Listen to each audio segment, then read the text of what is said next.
चीजों को परफेक्ट बनाने के पीछे नहीं जाओ। यंग बच्चे इतना प्रेशर कहां से ले रहे हैं? आज के टाइम यंग एज में हार्ट अटैक्स आ रहे हैं। भगवान को याद करने की बजाय टीवी, फोन।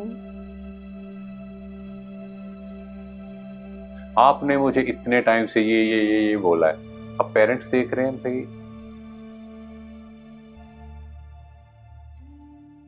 तो जैसे कि हमने जाना कि आजकल इमोशनल प्रॉब्लम्स बहुत ज़्यादा बढ़ रही हैं।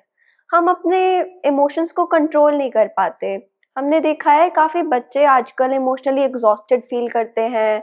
अपने लुक्स को लेकर, अपनी स्टडीज़ को लेकर, मार्क्स को लेकर प्रेशर फील करते हैं और इमोशनली वो बहुत ज़्यादा प्रेशर फील करते हैं।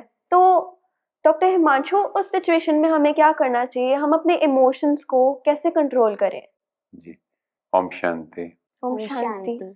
अगर आज की एजुकेशन की हम बात करें तो क्या है, वो आईक्यू को बढ़ा रही है। आपका इंटेलिजेंस लेवल बहुत है बट इमोशनल लेवल बहुत नीचे आ गया है है। ना, कुछ भी बात हो इमीडिएट रिएक्शन। और अगर हम इसकी बात करें तो ये क्यों हो रहा है? क्योंकि हम लोगों को क्या सिखाया जा रहा है, everything we look for should be perfect.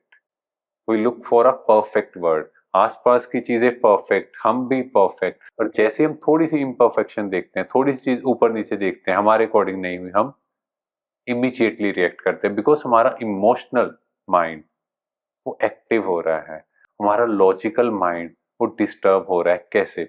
एक रिसर्च हुआ, डॉक्टर रॉबर्ट सिन्हा ने देखा, mobile phone addiction, drug addiction, या आजकल जो एडल्ट कंटेंट चल रहा है जो बच्चे देख रहे हैं, और उसके अलावा भी किसी भी प्रकार की एडिक्शन मेरे लॉजिकल माइंड को डिस्ट्रॉय कर रही है। अब हमारे माइंड अगर हम देखें तो एक इमोशनल है, that is amygdala, and logical, that is prefrontal cortex. तो ये दो पार्ट्स हैं। अब या तो मेरा इमोशनल माइंड चलेगा या लॉजिकल माइंड चलेगा। अब जैसी चीजें मैं कंज्यूम कर रहा हूं उससे मेरा लॉजिकल माइंड डिस्ट्रॉय हो रहा है। जैसे हम लोगों को क्या है कि मेरे पेरेंट्स मेरे अकॉर्डिंग चले, जो आपने पिछले सेशंस में भी बात की। अब वो वैसे चलते नहीं तो हम क्या करते हैं, इमोशनल हो जाते हैं। ऐसे थोड़ी होता है। और फिर कुछ बच्चे उस प्रेशर को इतना ले जाते हैं इमोशनली वीक होने की वजह से, वो मेंटल डिप्रेशन के केस में, या कई बच्चे सुसाइड भी कर लेते हैं। उन सब के पीछे का रीजन क्या है? Emotional health is weak. और उसके पीछे डाइट कंजप्शन, दो प्रकार की डाइट है। एक जो हम बातें देख रहे हैं, सुन रहे हैं, मोबाइल फोन स्क्रीन यूसेज आप सबको पता है कितना ज्यादा हो चुका है, उसमें से कौन सा डेटा मिल रहा है? नेगेटिव। ठीक है, फिर भी हम वो कंज्यूम कर रहे हैं। एंड सेकंड, जो हम भोजन खा रहे हैं उस टाइम पे हम क्या कर रहे हैं, भगवान को याद करने की बजाय टीवी, फोन। तो वो कंज्यूम कर, अगेन उसमें भी एनर्जी वैसे आई। फिर खाना बनाने वाला किस एनर्जी से बना रहा है, उसके अंदर भी ये है कि ये काश खा ले, बच्चे इसे फेंके ना। आज के टाइम तो ये इमोशंस हो गया ना मदर का, जो भी बना रहे हैं कि चलो थोड़ा सा ले लें। कौन सी एनर्जी गई? नेगेटिव। अब वो एनर्जी मैंने ली, यहां से भी नेगेटिव, यहां से भी नेगेटिव। उससे मेरी बॉडी के अंदर सिस्टम कैसा डेवलप होगा इमोशनली? इसीलिए हम लोग सब वीक हो रहे हैं। रीजन हम खुद हैं, but we are blaming others. तो इसीलिए वो बैलेंस नहीं हो रहा। वो इमोशंस हमारे ऊपर इतना डोमिनेट कर जाते हैं कि हमें लगता है कि हम लाइफ में कुछ नहीं कर पाएंगे। फिर क्या होता है, साथ वाले ने थोड़ा बोल दिया कि तुम्हारी लुक्स नहीं अच्छी, हम और उस बात को एक्सेजरेट करते हैं, बात को खत्म नहीं करते। ऐसे कैसे बोला, खुद की शक्ल देखी है, उनकी लुक्स पर आ जाते हैं। हाँ तो जी। कहीं ना कहीं सारी चीजें इंटरलिंक्ड है। फर्स्ट थिंग, मेरा इमोशनल माइंड वीक हुआ, रीजन मेरी डाइट सही नहीं है। सेकंड चीज, अगर हमने देखा कि हमारी प्रोग्रामिंग ऐसी हुई है कि हम लोग हर चीज परफेक्ट चाहते हैं, और परफेक्शन नहीं हो सकती। अगर हम कहीं भी बात करें, सबसे बेस्ट चीजें से बेस्ट चीज बनी है, बट स्टिल कोई ना कोई फ्लो निकल आएगा। अगर वो निकल भी आए तो इट्स ओके। हमें अपने आप को अपने लिए बेस्ट बनाना है। चीजों को परफेक्ट बनाने के पीछे नहीं जाओ, खुद को बेटर बनाने के पीछे जाओ। और जो चीजें आपको मिली हैं उसको एक्सेप्ट करना स्टार्ट करो, खुश रहो, तो ऑटोमेटिकली आपका इमोशनल माइंड स्ट्रांग रहेगा। हाँ जी। तो इसके रिलेटेड मैं आपसे ये पूछना चाहती हूँ कि जो आजकल के काफ़ी टीनेजर्स हैं वो अपने आप को आइसोलेट करना शुरू कर देते हैं, वो कुछ एक्सप्रेस नहीं करते।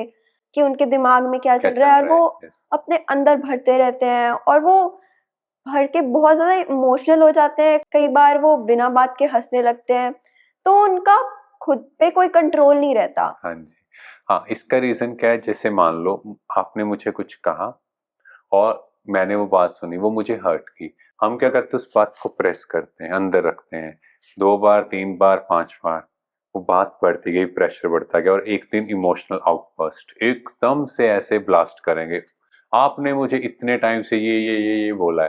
अब पेरेंट्स देख रहे हैं, भई आज क्या हो गया बेटा? पहले की बातें आज क्यों उठा के बैठे? क्यों? हाँ वो जी। प्रेशर कुकर की तरह अंदर प्रेशर बिल्ड हो रहा था और वैसे ही हुआ तो व्हिसल बजी। तो पेरेंट्स इस चीज़ को लेकर बच्चों को बहुत ज़्यादा प्रेशराइज़ करना शुरू कर देते हैं कि तुम्हें बोलने की अकल नहीं है, तुम मैनरलेस हो, और उनको काफ़ी और भी टैग्स दे दिए जाते हैं हाँ, कि तुम्हें अपने पेरेंट्स से ही बात करने की अकल नहीं है, तुम्हारे फ्रेंड्स बुरे हैं, हमने तो तुम्हें ऐसे संस्कार नहीं दिए, फिर तुम्हें ये संस्कार कहाँ से मिल रहे हैं? हाँ, एक्चुअली यस, बट अगर हम देखें वो इमोशनल आउटबर्स्ट हुआ, उसके पीछे कि मैंने उन बातों को अकोमोलेट किया। अगर वही बातें मैं अंदर ना भरता, देखो जो टॉक्सिन्स हैं या हम कहें पॉइजन है, वो कैसे बनता है, उसकी डोज जैसे-जैसे बढ़ाते जाएँ। अब अंदर में वो टॉक्सिन्स, नेगेटिविटी हमने भरते गए तो मेरे दिमाग के अंदर कितना साइड इफ़ेक्ट आएगा, मेरी हेल्थ कैसी होगी? क्योंकि हम आज की यंग एज की बात करें, पर अगर आप सोचो 50-60 एज तक क्या होगा? आज के टाइम यंग एज में हार्ट अटैक्स आ रहे हैं और रिसर्च में भी देखा गया 18 से 45 साल की जो एज ग्रुप है, उनका जो इम्यूनिटी लेवल है वो 60 टू 95 के ओल्ड एज के बराबर हो गया है। तो आप सोचो यंग बच्चे इतना प्रेशर कहाँ से ले रहे हैं? क्योंकि वो बातों को अकोमोलेट कर रहे हैं और सेकंड चीज़ वो सोशल मीडिया से वही चीज़ें देखते हैं। सोशल मीडिया पे क्या है? आपका मूड कैसा है? आपने एक चीज़ सर्च की, वही चीज़ें डिप्रेसिव चीज़ें आपको दिखाना शुरू कर देगा। उसके साथ भी ऐसा हो, उसके साथ भी ऐसा हुआ, सारी दुनिया ही ऐसी है, ये दुनिया ही दुखों से भरी हुई है। वो सारी चीज़ें ऐसे भर लेते हैं और फिर कहते हैं नहीं, इस दुनिया में तो अब रहने का कोई फ़ायदा नहीं है ना? और फिर हाँ जी। हम कुछ वर्ड्स ऐसे बोलते हैं, देखो ऑब्वियसली भारतीय संस्कृति में हमेशा से वर्ड्स की कितनी ब्यूटी बताई है। देवताओं के मुख से भी कैसे वर्ड्स दिखाए हैं, बहुत कम बोलना और every word should carry high energy, बहुत मीठा बोलना। इसलिए कहा भी जाता है ब्रह्मा कुमारीज़ में, आपने स्लोगन सुना होगा, कम बोलो, धीरे बोलो, मीठा बोलो।